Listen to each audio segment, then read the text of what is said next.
Saya atas nama Majelis Hijab Ivan Gunawan, saya menyumbangkan donasi sebesar 2 miliar rupiah. Pelapornya adalah inisial P, yang menjadi korban adalah inisial DM, sementara sebagai terlapor adalah inisial RSO. Penyidik telah melakukan pemeriksaan terhadap beberapa saksi, yaitu lebih dari 6 saksi, termasuk saksi. Halo semuanya, kembali lagi di Analisis Sengit, channel yang membahas dan mereaksi berbagai isu yang sedang ramai diperbincangkan. Kali ini kita akan membahas Ruben Onsu yang sedang menjadi sorotan setelah ditetapkan sebagai tersangka dalam kasus dugaan penipuan dan penggelapan dana investasi senilai 3,5 miliar rupiah. Yang menarik, kasus ini bukan cuma soal proses hukum. Di media sosial justru muncul perdebatan besar. Ada yang membela Ruben, ada yang meminta dia di-cancel, bahkan ada yang mendesak stasiun televisi menghentikan sementara program yang melibatkan Ruben. Lalu, sebenarnya bagaimana perkembangan kasusnya? Mengapa publik justru terbelah? Dan apakah status tersangka otomatis berarti seseorang sudah terbukti bersalah? Kita akan lihat berbagai pernyataan dan reaksi yang muncul, kemudian saya akan memberikan pandangan saya sendiri di bagian akhir. Tonton videonya hingga usai, karena saya akan memberikan komentar cukup panjang di bagian akhir video. Yuk kita tonton videonya. Ahli, kemudian pada beberapa hari lalu telah dilakukan gelar perkara, yang dari gelar perkara peserta gelar sepakat terhadap terlapor Saudara RSO statusnya dialihkan sebagai tersangka. Kebetulan aku juga baru landingan ya dari Singapura, seminggu kemarin di Singapura. Terus aku juga kaget sih kalau inisial P itu ternyata ditunjukin ke banyak yang bilang P bisa jadi Pamela gitu ya. Cuman ya, jadi aku nikmatin aja, bersyukur dan diselesaikan. Dan harapannya untuk seluruh proses penanganan perkara pidana ke depan itu jangan lagi dilakukan secara tergesa-gesa, terburu-buru. Apa salahnya misalnya panggil saja dulu calon tersangka, kalau nggak datang mungkin baru kita bicara tahap berikutnya.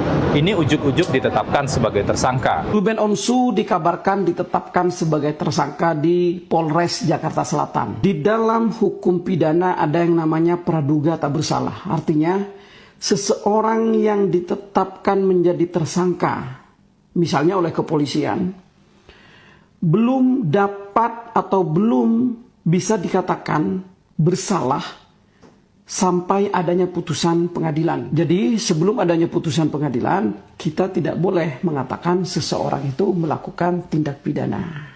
Penyidik telah melakukan pemeriksaan terhadap beberapa saksi, yaitu lebih dari 6 saksi, termasuk saksi ahli. Kemudian pada beberapa hari lalu telah dilakukan gelar perkara, yang dari gelar perkara peserta gelar sepakat terhadap terlapor Saudara RSO statusnya dialihkan sebagai tersangka. Di TikTok juga udah.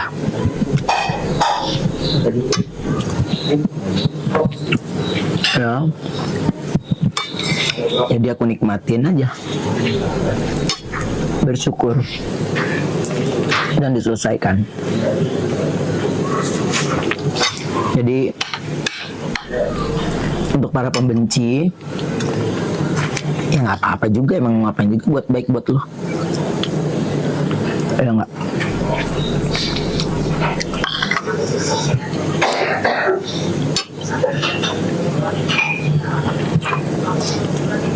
Gitu guys. Ya insya Allah mudah-mudahan selesai semuanya. Ruben Onsu dikabarkan ditetapkan sebagai tersangka di Polres Jakarta Selatan dalam kasus penipuan. Banyak netizen masyarakat yang mengatakan seolah-olah Ruben ini bersalah, seolah-olah Ruben ini melakukan penipuan. Di dalam hukum pidana ada yang namanya praduga tak bersalah. Artinya, seseorang yang ditetapkan menjadi tersangka, misalnya oleh kepolisian, belum dapat atau belum bisa dikatakan bersalah sampai adanya putusan pengadilan. Jadi sebelum adanya putusan pengadilan, kita tidak boleh mengatakan seseorang itu melakukan tindak pidana. Kasus Ruben Onsu itu punya katanya dia tuh minjem duit senilai 3,5 miliar, tapi yang mau minjeminnya nggak mau minjemin. Gimana kalau invest aja? Jadi invest itu ada penghasilan gitu. Ya udah, ternyata di perjalanan Ruben itu mengalami banyak musibah seperti apa tuh namanya, kerugian, ditipu. Malah itu sudah dilaporkan ke polisi dan orangnya sudah dipenjara. Tetapi kan memang tidak mengembalikan hasil dari yang ditipu itu. Jadi kalau misalnya penjara ya udah gitu, nggak bisa dikembalikan, belum atau sulit lah. Nah, yang 3,5 miliar itu sebenarnya kalau dibandingin aset-aset dari Ruben Onsu, gampang ya, dia bisa ngejual satu aset. Tapi asetnya ini memang tidak bisa digimana-gimanain karena kan surat-suratnya ada di tangan orang lain gitu. Jadi rada susah, kata Ruben, ya mediasi tentang kekeluargaan sudah dilalui, tapi memang fokusnya sekarang banyak banget gara-gara kasus anak, hak asuh anak. Nah, mudah-mudahan dengan seperti ini kembali lagi dia akan membuka komunikasi tentang kekeluargaan yang orang hutangnya cuma 3,5 miliar ya. Ruben Onsu ditetapkan menjadi tersangka karena diduga melakukan penggelapan dana. Masih diduga ya guys, masih diduga. Tapi kalaupun benar, gue nggak peduli ya, gue nggak peduli. Yang penting nanti ada pihak yang berwajib yang akan menangani kasus Ruben Onsu. Tapi dalam kasus kemarin tentang hak asuh anak, gue membela Ruben Onsu karena gue tahu Endah itu perempuannya nggak tahu diri. Beda sama kasus yang sekarang. Kalau kasus sekarang kalau memang Ruben Onsu memang bersalah, ya nggak apa-apa, ditahan aja, ya ditahan aja. Ini kan masih diduga. Masih diduga. Dan buat lu yang memviralkan berita tersebut, tanggung jawab ini bener apa hoak ya. Jadi jangan setengah-setengah lu beritanya. Tapi kalau gua lihat-lihat sih memang beritanya udah ada di TV guys. Nah, pokoknya doakan yang terbaik aja nih buat Ruben ya. Mudah-mudahan tuduhan tersebut tidak benar gitu loh. Dan apapun kedepannya, masalah apapun yang dihadapi oleh Ruben, ya semoga bisa diberi ketabahan, kesabaran, keikhlasan ya guys ya. Gue tetap dukung Ruben Onsu. Kartu mati dia untuk tidak bisa mendapatkan hak asuh anak. Pertama-tama aku shock juga ya, karena kan gak ada angin, gak ada hujan, gak ada pemberitaan tentang siapa sih terlapornya. Sampai sekarang kita cuma dapat inisialnya. Katanya terlapornya itu 2 orang. Nah, inisialnya semua tuh DM sama P, ya itu kan. Tiba-tiba langsung jadi tersangka gitu loh, kayak petir di bolong, kayak surprisingly gitu buat para fans-fansnya Ruben juga pasti nggak menyangka gitu hal ini. Tiba-tiba dari Humas Polres Jakarta Selatan langsung mengumumkan kepada awak media semuanya bahwa sudah ditetapkan sebagai tersangka gitu. Berarti kan prosesnya sudah jauh gitu ya. Artinya gini, seseorang bisa ditetapkan sebagai tersangka itu kan melalui laporan polisi dulu. Laporan polisi, terlapor pelapor melakukan laporan polisi. Setelah itu polisi melakukan penyelidikan. Setelah melakukan penyelidikan, polisi melakukan gelar, baru naik sidik. Naik sidik itu adalah ditemukan peristiwa pidana. Nah, untuk seseorang bisa ditetapkan sebagai tersangka, berarti kan polisi harus mempunyai minimal 2 alat bukti yang cukup. Bukti permulaan, entah itu misalnya bukti surat, bukti keterangan saksi atau keterangan terdakwa, atau bukti chat atau bukti elektronik, dokumen apa segala macam.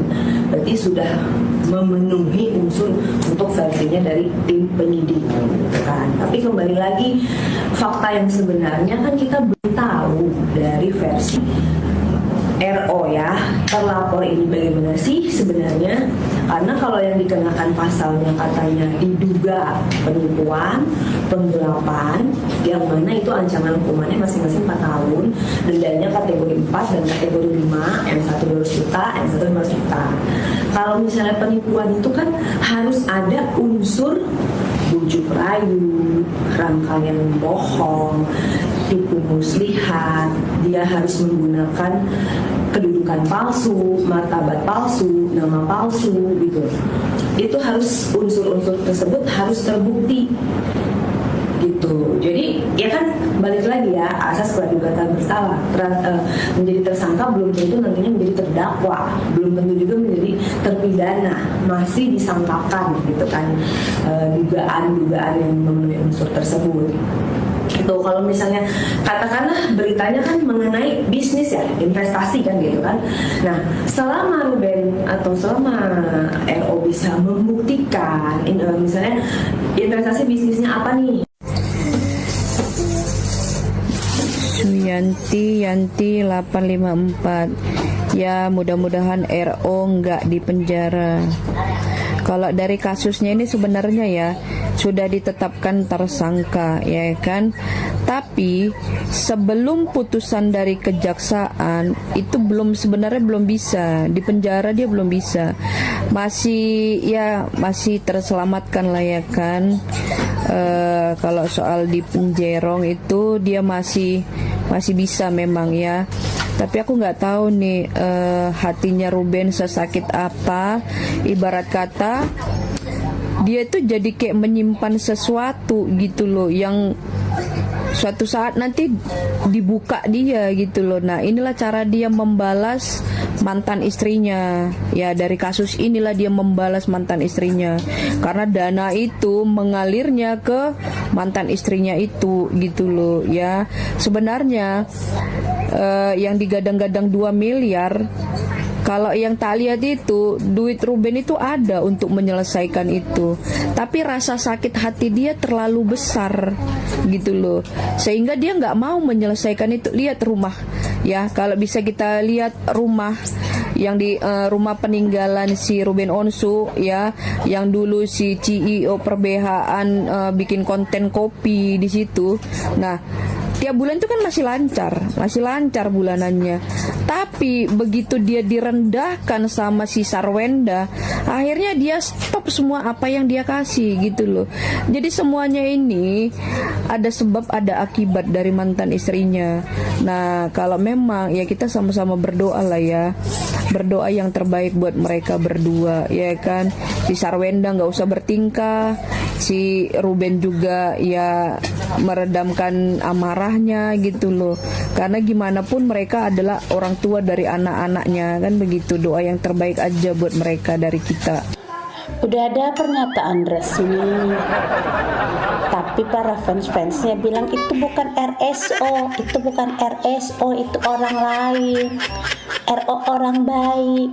Terus ada yang bilang itu gara-gara keborosan dari bininya. Salah lagi deh Bunsarnya. Emang nasib Bunsar, tapi nggak apa-apa ya Bunsar.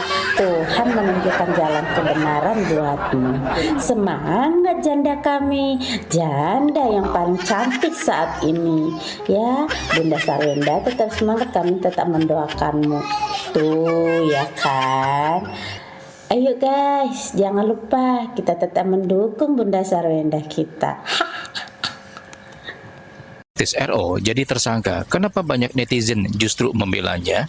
Kemarin 19 Agustus 2026 RO ini resmi ya ditetapkan sebagai tersangka dalam kasus dugaan penipuan dan penggelapan dana investasi yang nilainya lumayan ya, 3,5 miliar.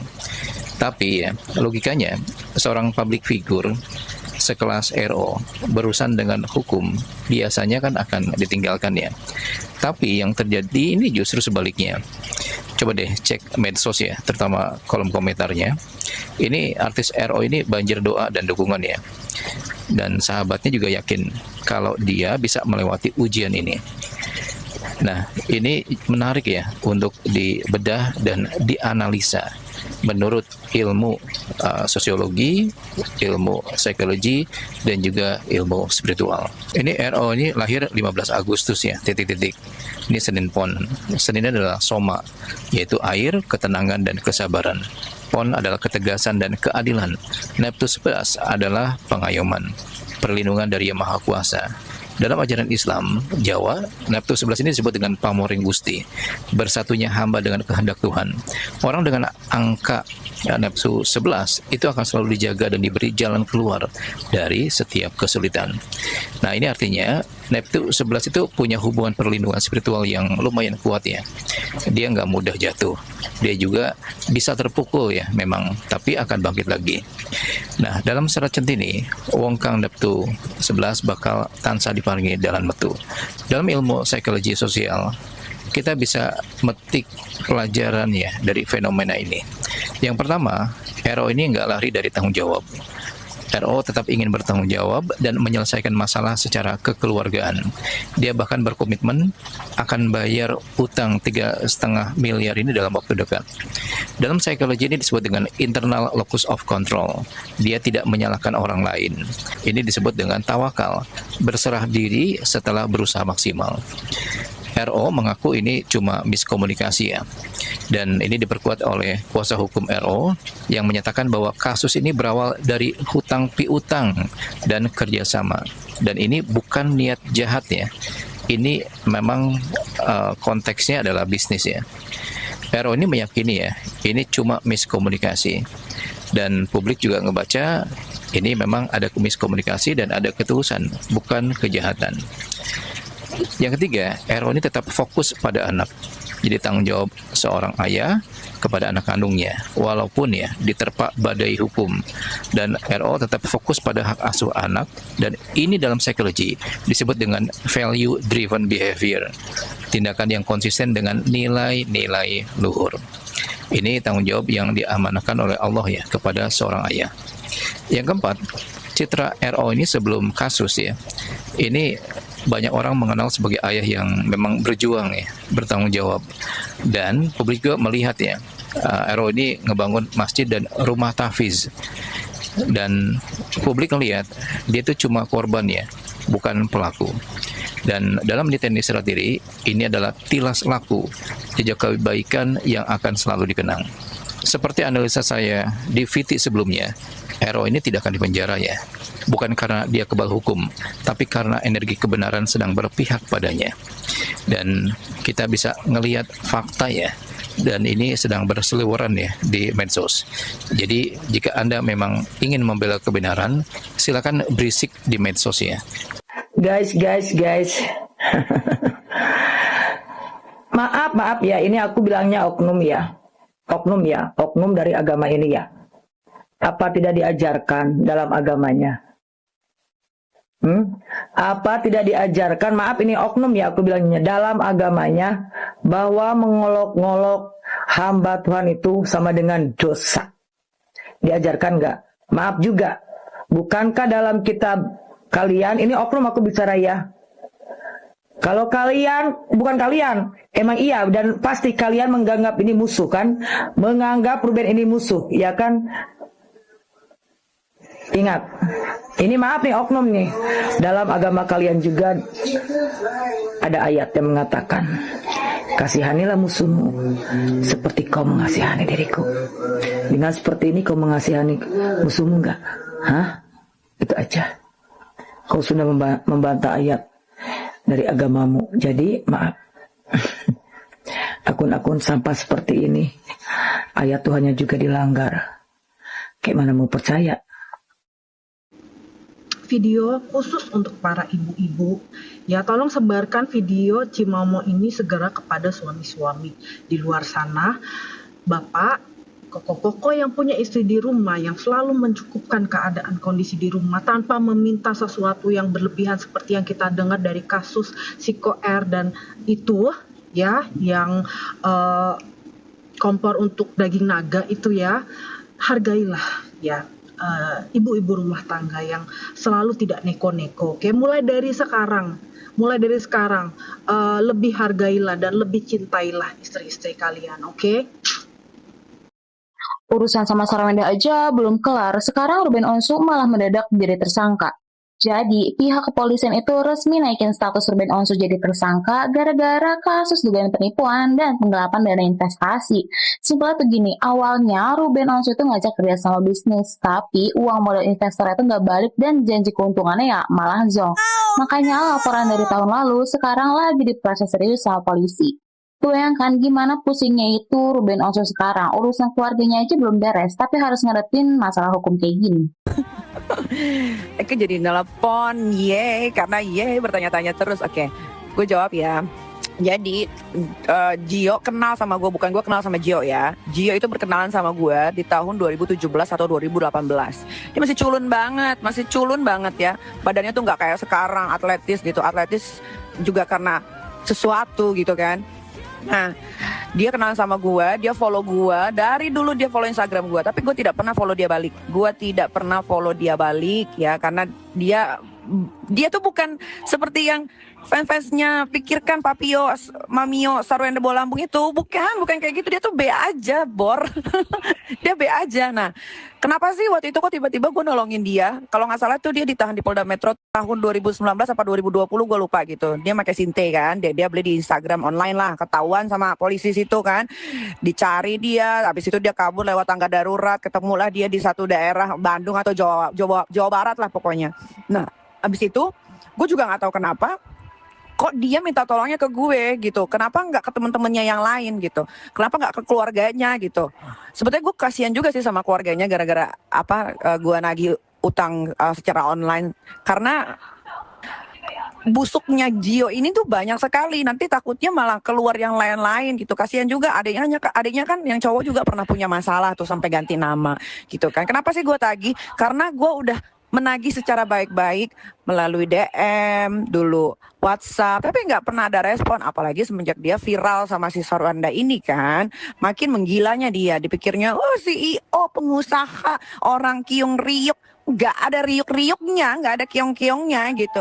And in this economy, I need 200 juta itu buat gue jajan gitu loh. Nah sampai sekarang pun dia pun tidak ada bergeming. Kalau nggak ada bergeming, ya pikirkan aja gue bohong atau enggak. Nah kedua, fanbase-nya itu kan pada gilda ya, pada membabi buta dan nggak tahu bodoh atau bagaimana, gue nggak ngerti. Karena Gio itu berhenti stop kasus Sinte-nya itu, ditangkap cuma sampai Polda Metro Jaya. Dia ditahan kalau nggak salah 3 atau 4 hari gitu kan, belum sampai masuk ke pengadilan. Jadi kalau ada yang ngecek di website pengadilan nama Sergio Gio, pacar Sarwenda yang Bola Lampung, itu yang nggak akan ada sampai nenek gue jadi muda lagi pun nggak akan ada namanya, karena stop di Polda Metro. Gue nggak tahu kenapa, mungkin dia jadinya rehab atau bagaimana. Intinya gue cuma minta uang gue itu dikembalikan saja gitu kan. Kan dia sekarang kan udah live setidaknya dia punya penghasilan. Dulu dia nggak ada penghasilan, samsek gitu. Cari nama keluarganya, tidak sekaya itu dan memang tidak kaya. Jadi buat fans-fansnya tolong ya, nggak. Mendingan kalian, kalau kalian cinta sama Papio ya udah kalian bikin sumbangan deh, rebukan bagaimana ceritanya supaya tuh uang gue balik ya. In this economy I need that money. Terus kenapa sih gue bisa kenal sama Gio atau Gio kenal sama gue? Karena Gio pernah mendekati salah satu teman seorang laki-laki. Ya, dan bukan 1-2 orang, bahkan temen yang paling deket banget sama gue itu sampai di DM sama Gio untuk menjadi kucingnya. Tapi temenku ini, sahabatku ini tidak mau, karena dia itu kelinci Bor gitu kan. Karena kalau mau menjadi kucing itu setidaknya harus gedong. Terus pas Gio itu viral sama Sarwenda yang Bola Lampung itu ya, gue nggak tahu kenapa tiba-tiba IG gue tuh di unfollow, walaupun gue nggak pernah follow dia sih. Cuma agak aneh aja. Dan beberapa teman-teman Eke yang memang dia mencintai sesama jenisnya itu banyak kan di unfollow sama Desma, Gitar. Nah ini yang dia ketangkep terus dia kabur lewat tangga darurat. Ini pengakuannya si Gio sendiri, si kucing ini ya, saat gue samperin dia ke Polda Metro Jaya dan di depan bapak polisi. Mengerti? Aku kerja lagi dulu ya, banyak pekerjaan di sini. Assalamualaikum, waalaikumsalam. Udah siap belum? Udah tengok belum titik sebelah? Si opung CEO merong-merong. Gak puas ya? Kalian fitnah. Kemarin gak mempan ya? Kalian fitnah si Sarkawi. Sekarang kalian fitnah CEO. Mau sampai kapan kalian fitnah? Yang satunya udah jadi TSK, satunya di penjerong. Maksud? Ini? Cantik kali wajahku. Oke, kita bahas ya. Hari ini pengacara dari Nikita Mirzani menjelaskan bahwa yang membuat postingan adalah admin. Jelaslah kita tahu yang bikin story, yang bikin video-video itu adalah adminnya. Yang memegang akun Nikita Mirzani Centang Biru adalah adminnya. Karena mereka masih dalam bekerja sama dengan Nikita walaupun badan Nikita dikurung. Nah begitu. Jadi tentang penagihan CEO ya, utang CEO yang 200 jetong waktu itu. Nah ini ya memang harus dikembalikan sama CEO itu. Apakah ini bentuk dukungan kepada seorang Ruben Onsu? Jelas Nikita Mirzani akan mendukung sahabatnya, dimana dia tahulah sedikit banyaknya rumah tangga sahabatnya, ya kan? Betapa hidunnya kehidupan dari sahabatnya ini. Jadi di situ ada dua pengacara dari Nikita Mirzani. Nikita Mirzani adalah orang yang cerdas, kita ketahui itu. Dan mungkin sekarang ini saya melihatnya dari awal persidangan Nikita Mirzani tentang pencucian uang atau money laundry, yang akhirnya itu dari undang-undang money laundry-nya, pencucian uangnya yang kena dari Nikita Mirzani, pemerasan ya, dari pemerasan larinya ke pencucian uang hingga divonis berapa tahun penjara begitu ya. Tapi saya yakin dengan story-story yang dibuat oleh Nikita Mirzani, dia menyatakan dirinya berada di belakang sahabatnya dalam kasus yang menerpa Ruben Onsu. Yaitu saat ini yang terjadi adalah perebutan hak kuasa, perebutan hak asuh anak. Di mana hak asuh anak ini harus tetap memberikan yang namanya jatah 200 jetong dan lebih ya. Itu nilai fantastis. Susah angel wis, pokok intinya ya seperti itu. Tetap melihat dari segi manapun, tetapi tetap perlu kalian mempertimbangkan apa sebelum kalian mengucapkan sesuatu di publik, kalian harus memikirkan ada dampak atau tidak. Contoh dampak saya blokir begitu. Kenapa sih gue bisa kenal sama Gio atau Gio kenal sama gue? Karena Gio pernah mendekati salah satu teman I, seorang laki-laki. Ya, dan bukan 1-2 orang, bahkan temen yang paling deket banget sama gue itu sampai di DM sama Gio untuk menjadi kucingnya. Tapi temenku ini, sahabatku ini tidak mau, karena dia itu kelinci bor gitu kan. Karena kalau mau menjadi kucing itu setidaknya harus gedong. Terus pas Gio itu viral sama Sarwendang Mbok Lambung itu ya, gue gak tahu kenapa tiba-tiba IG gue tuh di unfollow, walaupun gue gak pernah follow dia sih, cuma agak aneh aja. Dan beberapa teman-teman Eke yang memang dia mencintai sesama, ternyata pelakunya adalah dia sendiri. Ini ramalan dari Darko terhadap Sarwendun. Ya, beberapa orang yang selama ini mencitrakan wanita ini sebagai seseorang yang mungkin sukses, nanti tiba-tiba misalkan hartanya akan hilang semua. Atau kalau tidak, ini seseorang yang dicitrakan rumah tangganya itu baik-baik saja, terus ternyata ya ada sesuatu yang membuat mereka ini berpisah. Seorang artis besar, mungkin kalau dibilang seniornya ya senior Wenda ini, dan ini tentu saja akan dibicarakan oleh banyak orang. Wanita.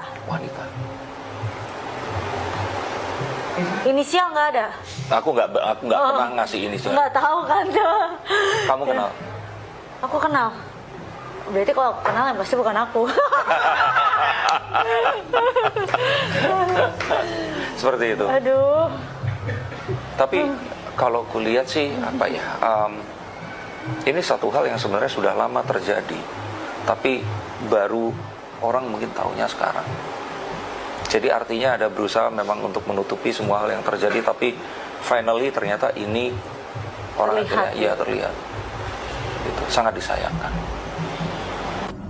Nah, ternyata apa yang dibicarakan di Darko adalah Sarwenda sendiri. Ya, dan ini sudah terbukti. Wong Jawa nandur ngunduh. Ya, semoga perbuatan Sarwendun, ya apa yang kau perbuat, kau yang memetik, semua akan kembali. Feni Sarwenda ki akar ngomong ki karo Feni Sarwenda ya. Utekmu ki digawe lah, utekmu ki digawe. Utekmu barang ki padha diselendas, aja diles sengkul, aja diles selit ya. Ya, dideleh kene untuk berpikir jernih. Nggih, misal Ruben kena penyakit menular kuwi amit-amit jabang bayi ya. Ora mungkin kedua anak Ruben ki sehat walafiat ora engkrik-engkriken ngono kuwi ora mungkin. Ya, sing jenenge penyakit kuwi mengke ya kuwi menurun langsung ning anak. Ya, lek bapak ibu duwe anake pasti duwe.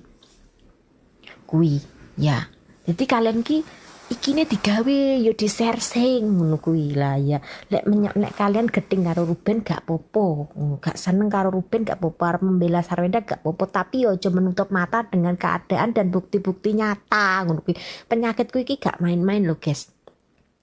Menularkan ke orang lain iki cek lebih sulit ya, tapi lek menurun ke anak amit-amit jabang bayi iki langsung mungkin anake loro karo sehat kabeh ora nyapo-nyapo kok ya.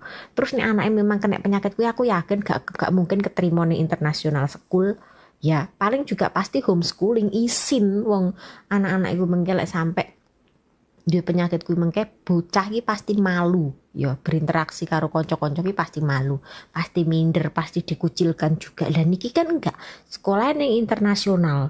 Mari ngono mereka sehat cantik iso balet munyer-munyer loh. Munyer-munyer loh. Balete 22 juta loh. Lah kuwi lek ping wis PP teko Mekah bolak-balik kuwi nek muter. Ya lek mau ngomong iki lek kalian arep membela seseorang iki silakan, tapi ki membelane sing masuk akal ngono kuwi lho ya. Sing masuk di logika, masuk ning nalar ngono. Aku sing babu goblok iki ra sekolah ya, utekku ki ijik bekerja dengan normal ngono lho. Lah kalian ki aduh pusing aku. I know Marijan. Dad, I'm sorry, I don't know. Who's Nikita Mirzani, Git? That's right. Who is she? Nikita Mirzani? I just only know Marijan. She borrowed me 200 million rupiah, and now she asking it back? Bloody hell. Pasti begitu kalau si Mangga 2 Udin Petot itu merasa terpojok dan merasa difitnah. Gugat dong, kata penggemar ya, gugat. Fitnah, kita lapor lagi Marijan bahwa dia pakai HP di lapas, kita harus penjarakan dia kembali. Ya biarin aja kali, saya setuju si Marijan berkuar-kuar ya, memperjuangkan kebenaran dan haknya. Nah si Koko Mangga 2 itu kalau memang merasa ini fitnah, langsung dong muncul. Biasanya begitu kan, langsung klarifikasi live dengan muka sintenya itu kan yang gini. Biasanya kan muka sinte itu kan blong, matanya tak bersinar, matanya tak ada pandangan sama sekali, kayak orang teler begitu. Sinte itu digiling-giling seperti ini, seperti Ganges, tapi itu lebih kuat. Dan ini pidananya bisa besar sekali. Banyak orang di penjara gara-gara mereka memakai dan bandar sinte. Nah ketika dia kepergok, waktu dulu dia beli di IG sintetnya, dia lari dari apartemen rumah susun yang gelap itu, dari tangga darurat, dan dia hubungi siapa? Marijan, seorang janda. Karena apa janda? Dia pikir ya aku minta tolong ke janda aja untuk belas kasihan. Siapa tahu juga bisa nambah hidup kan. Coba-coba saya. Marijan baik, dia tolong untuk tebus. Kalau enggak kan ya susah, dia masuk pencerong kan. Sekarang dia kebongkar aibnya, dia nggak berani. Yang dosa itu temen lo itu borokokok, si Rica, podcaster yang gak bermutu yang bawa nama Tuhan. Dikit-dikit Tuhan dia, oh God bless you, Tuhan apa? Hantu. Ya, lo kenalin si Koko Mangga 2 tukang sintet ya. Narkocoy, bandar kali ya. Kesaweran, lo perusak rumah tangga. Coba kalau si Koko Mangga 2 itu terus, bagus juga sih kawin sama si saweran. Kan sama-sama gelok dua-duanya, sama-sama teler. Yang kasihan anak-anaknya. Siapa tahu saweran sama si Koko Mangga 2 Udin Petot ini dua-duanya ngenyintet. Kita nggak tahu. Itu mungkin ya, siapa tahu ya, mereka suka nyintet bareng sampai histeris kan si saweran. Saya kali ini saya setuju sama kau borokokok. Lawan tuh si Rica itu. Si inang-inang itu yang merasa paling benar dikit di bawah nama Tuhan, padahal dia cari makan dari aib orang. Lawan juga ini CEO Koko Mangga 2 Udin Petot, pemorot janda. Haji mumpung hanya mau nebeng hidup, lawan. Gak berani kan tampil karena dia sipit say. Kenapa sipit? Dia tahu kalau sipit bakal diporot aparat. Udah sipit, bokek pula, ya apes lah. Kalau sipit kaya nggak apa-apa, masa ada bargaining power. Udah sipit, bokek, nebeng sama jendes. Bingung dia sekarang, bingung. Mau taruh di mana mukanya? Adik-adiknya juga kan, apalagi si adik itu main tenis, rusak lo reputasi lo. Yang cewek juga sok cantik ya, trio kuek-kuek. Paling nggak suka tuh sama trio kuek-kuek itu. Merasa cantik, merasa keren, cool. Padahal Aji mumpung nebeng hidup. Makanya jadi orang influencer, jangan settingan, jangan nebeng hidup, jangan sok-sok kaya. Lo jahat kalian kan, pengen sok kaya, sok diakui, akhirnya blunder sendiri. Tuhan membukakan kebusukan kalian semuanya. Dari sintat sampai ke masalah pribadi sampai aneh-aneh. Jadi kalau mau jadi content creator, kalau lo punya borok masa lalu, lo profile.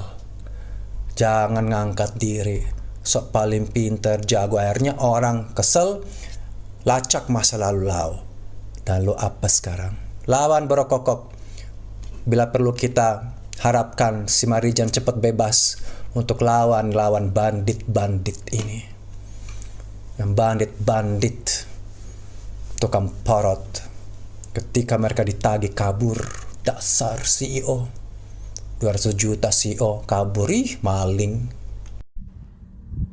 Tadi saya mendengar rekaman dari kakak Nikmir ya, dengan menceritakan mengenai Papio ya. Tentu teman-teman tahu dong Papio itu siapa. Papio itu pacarnya Mamio gitu loh teman-teman ya. Dan di situ kakak Nikmir banyak banget menceritakan awal mulainya perkenalan dengan Papio ya, sampai bagaimana Kak Nikmir itu membantu memberikan pinjaman 200 juta ya, karena Papionya yang menghubungi Kak Nikmir untuk meminta pertolongan ya. Nah sekarang udah enak hidupnya, lupa deh mau ganti uangnya Kak Nikmir yang sudah dipinjam oleh Papio ya. Ditambah lagi ternyata cerita mengenai Papio ini luar biasa banget loh teman-teman. Sampai Kak Nikmir membahas masalah kucing, meong kucing. Waduh, ngeri juga ya. Yang katanya Papio itu suka dengan temannya, teman dekatnya kakak Nikmir ya. Wah, bahaya nih ya. Makanya menurut saya nggak salah sih kalau ya Cici SW itu audit kesehatan seperti yang dibilang pengacaranya Cici SW ya. Dan juga Gio itu juga harus audit kesehatan gitu loh teman-teman. Bener nggak yang saya omong ya kan? Karena kan kita udah mendengar nih ya ceritanya ya. Udah itu nggak mungkin juga Papio tidak sama Mamio itu tidak titik ya kan? Karena kan Papio bilang bahwa Mamio itu janda rasa gadis. Benar nggak teman-teman ya kan? Nah jadi jangan menuduh-nuduh Koer tentang kesehatannya ya. Kesehatan sendiri bagaimana ya kan? Benar nggak teman-teman ya? Ya udah deh, semoga semakin banyak terbuka lagi nih mengenai Papio ya, supaya Mamio bisa sadar ya. Oke, bye-bye, God bless you. Ayo buruan dari tim Sergio, ayo kumpul kalian untuk rapat ya, supaya kalian menentukan siapa ketua untuk mencari penggalangan dana ya buat pacarnya Mamio ya, yang kalian suka panggil Papio ya, yang saat ini sudah terdengar berita yang cukup rame banget ya. Ada story dari kakak NM mengatakan bahwa Papio itu ada hutang dengan KKNM sekitar 200 juta ya, karena masalahnya waktu itu mau ketangkep ya, jadi dibantulah sama KKNM dipinjamkan 200 juta ya. Jadi ayo kalian bantu dong Papio kalian, jangan sampai malu seperti ini, tersebar beritanya jadi seperti ini ya kan. Ini kan mencorengkan nama baik kalian grup Sergio ya kan. Ayo jadi cepat buruan ayo rapat kalian ya, rapat supaya ditentukan siapa ketua untuk mencari penggalangan dana ini, ya. Kasihan loh, kan Mamio malu ya kan, karena kalau waktu itu Mamio mah gampang, 200 juta cari cuma setengah jam. Ya karena dia sekarang lagi ada masalah ya, jadi susah sekarang nyari 200 juta untuk waktu setengah jam ya. Jadi kalian lah, kan kasihan loh Mamio dan Papio ya. Jadi ayo ya, maaf nih ya, kami jadi tahu nih masalah ini ya kan. Tapi tenang aja ya, setiap orang kan pasti akan mengalami ada masalah ya kan. Tidak ada kan manusia yang sempurna, bener nggak ya kan? Ya oke ya, bye bye, God bless you. Kata pendukungnya SW, itu kejadian terjadinya tahun 2025 dan mereka udah bercerai. Masa sih? Iya tah. Itu nggak kedabro sih, itu masalahnya udah lama gitu. Dan mereka kasih waktu buat Bensu itu mereka kasih waktu sama Bensu dari tahun 2025 sampai akhir. Kalau memang belum ada, akan urusan ke polisi.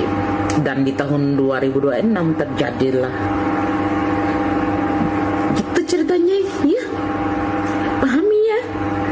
Pahami dulu ya guys, jangan langsung nyalain Bensu ya kan, karena Bensu berjuang buat siapa? Ya buat SW sama anak-anak. Gimana SW bahagia, gimana caranya biar anak-anaknya bahagia, apapun yang dia lakukan itu semua demi siapa gitu. Rumah harus punya lift ya, dan pas ditanya anak-anak yang minta, masa sih, masa anak-anak seumuran kayak gitu tahu tentang lift gitu kan, nggak mungkin. Logikanya ke situ dulu ya. Jadi jangan kalian berpikir bahwa masalah ini terjadi di tahun 2025. Sebelum cerai sama SW itu masalahnya udah ada gitu ya. Dan mereka baru angkat masalahnya di tahun 2026 karena bensunya lagi viral-viralnya gitu, masalah dia sama SW, masalah hak asuh anak. Dan mumpung ada masalah seperti ini, mereka buatlah seperti itu biar tambah tenar gitu loh guys. Jadi lo pada kagak usah senang dulu, nanti kalau di persidangan, kalau memang benar-benar Bensu udah jadi tersangka dan disidangkan, nanti kan ada bukti-bukti aliran dana masuk ke rekening siapa. Nah di situ kita tahu. Ya takutnya aliran dana itu masuk ke nomor rekeningnya SW, gimana dong? Udahlah, itu kayaknya alur ceritanya kayak udah kayak gitu. Contohnya kayak Dewi Sandra suaminya yang korupsi, dia kan yang kena juga karena dia jadi istri di situ dan dia menerima aliran dana yang dikirimkan suaminya. Ya takutnya SW kayak gitu juga. Bensu dapat sekian banyak, yang terima SW gitu. Takutnya, ini takutnya loh, takutnya karena apa? Alur ceritanya kayak gitu. Jadi masalah mereka ini kayak udah kayak kusut banget gitu. Mau diperbaiki pun udah nggak bisa gitu. Jadi ibaratnya udah jatuh kena tangga, tertimpa tangga gitu, diinjak pula gitu. Jadi sehancur-hancurnya kenapa? Bensu itu kan bertahun-tahun ditipu sama orang kepercayaannya lah, keluarganya gini-gini kan banyak gitu. Dia kan udah ngomong di podcast banyak gitu. Jadi intinya dari semua masalah ini adalah terlalu tinggi tuntutan seorang peri yang buat seorang laki-laki yang udah terpuruk, dia berusaha untuk menyenangkan ratunya dan manjakan ratunya. Ya ujung-ujungnya seperti ini. Jadi jangan lu pada bilang, oh itu Bensu nipu itu karena dia nipu sendiri. Lu tahu apa? Bertahun-tahun, 11 tahun dia sama SW. Dan pakai logika aja kita pakai logika. Saat bercerai aja tuntutannya seperti itu, apalagi masih nikah tuntutannya segitu banyak. Gila nggak? Lu kira Bensu itu cetak duit apa? Bensu itu ngomong langsung duit keluar dari mulutnya gitu. Dia tuh manusia biasa yang harus kerja baru dapat duit. Dan kalau kehidupan tinggi seperti itu, laki-laki siapa yang mampu? Kagak ada yang mampu. Ya. Jadi kalau masalahnya jangan lu pojokin Bensu. Lu lihat dulu pendukung lu gimana gitu loh. Ya.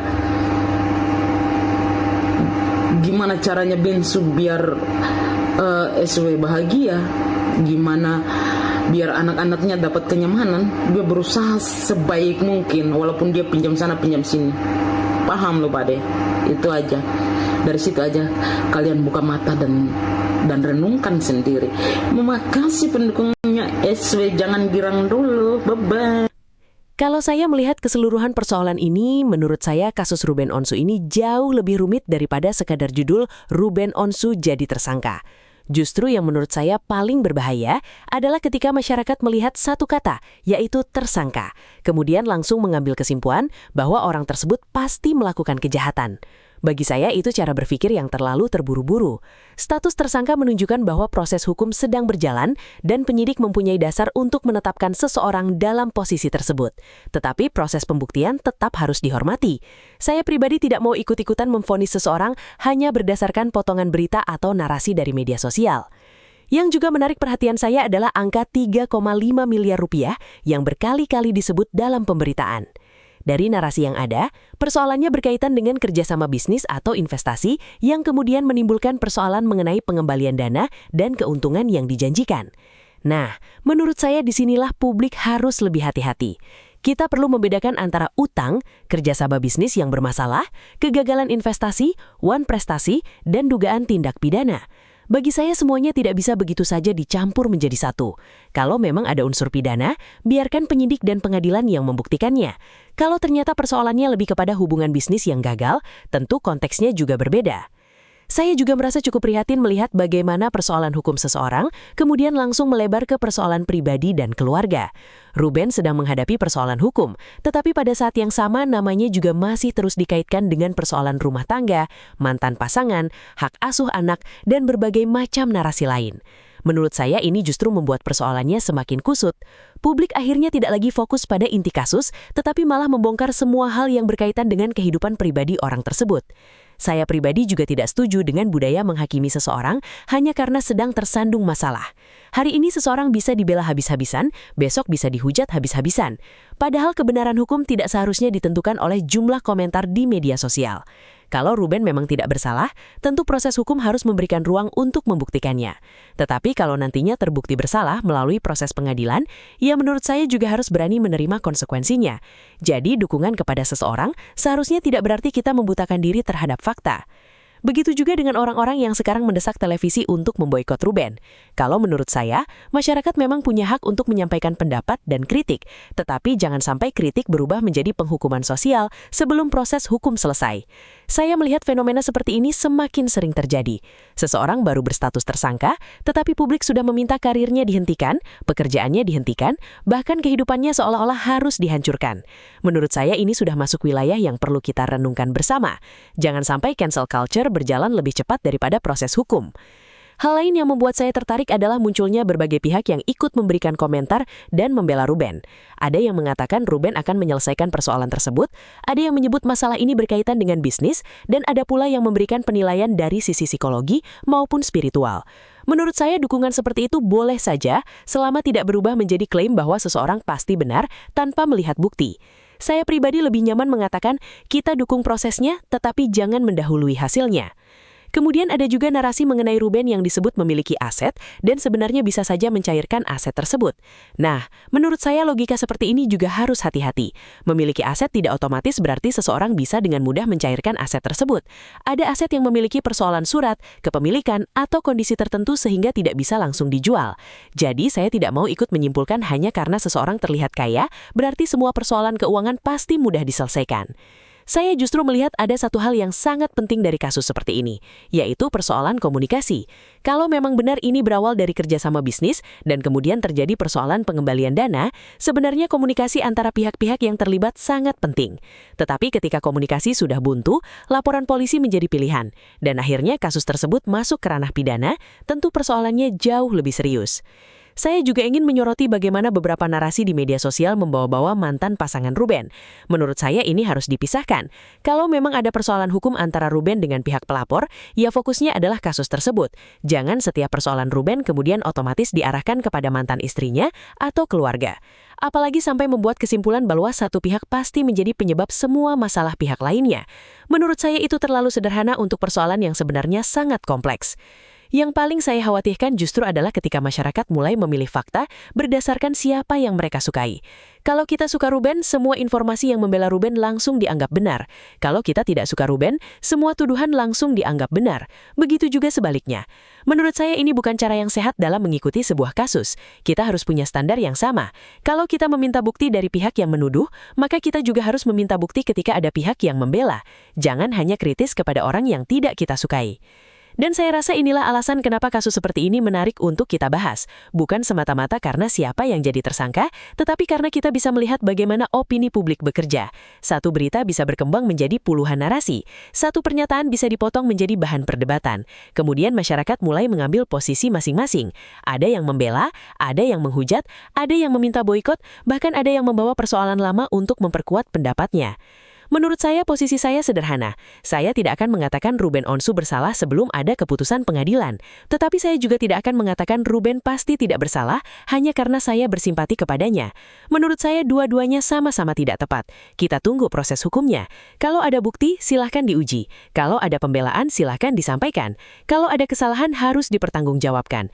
Kalau ternyata tuduhan itu tidak terbukti, maka nama baik seseorang juga harus dipulihkan. Jadi buat saya persoalan 3,5 miliar ini bukan cuma tentang uang. Ini juga tentang kepercayaan, kerjasama, tanggung jawab, reputasi, dan bagaimana masyarakat memperlakukan seseorang ketika sedang menghadapi masalah hukum. Saya berharap semua pihak bisa menahan diri. Jangan memperkeruh suasana dengan informasi yang belum jelas. Jangan pula menggunakan kasus ini untuk menyerang kehidupan pribadi orang lain. Dan untuk Ruben sendiri, menurut saya ini memang menjadi ujian yang berat. Masalah hukum datang ketika persoalan kehidupan pribadi juga belum sepenuhnya selesai. Tetapi kalau memang merasa tidak melakukan apa yang dituduhkan, ya hadapi prosesnya dengan tenang, siapkan bukti dan berikan penjelasan melalui jalur yang tepat. Jangan biarkan media sosial menjadi ruang utama untuk menentukan siapa yang benar dan siapa yang salah. Pada akhirnya saya ingin mengatakan satu hal, status tersangka bukan akhir dari sebuah cerita, masih ada proses hukum yang harus dijalani. Dan bagi saya justru proses itulah yang harus kita tunggu. Jangan sampai kita sebagai penonton sudah membuat vonis sebelum hakim mengeluarkan keputusan. Itulah pandangan subjektif saya mengenai kasus Ruben Onsu ini. Saya tidak meminta kalian harus setuju dengan pendapat saya. Kalau kalian punya sudut pandang berbeda, silahkan sampaikan di kolom komentar dengan argumentasi yang masuk akal. Karena menurut saya perbedaan pendapat itu biasa. Yang penting jangan sampai perbedaan pendapat membuat kita kehilangan kemampuan untuk berpikir jernih dan menghargai proses hukum. Kita lihat saja bagaimana perkembangan kasus ini selanjutnya. Apakah persoalan ini akan berlanjut sampai persidangan? Apakah akan ada penyelesaian lain? Atau justru muncul fakta-fakta baru yang mengubah arah kasusnya? Yang jelas untuk saat ini menurut saya kita jangan buru-buru memberikan vonis. Kalau kalian menikmati pembahasan seperti ini, jangan lupa dukung terus analisis sengit. Kita akan terus membedah berbagai isi yang sedang ramai. Bukan sekadar ikut arus, tetapi mencoba melihat persoalan dari berbagai sisi. Saya pamit dan kita tunggu perkembangan berikutnya.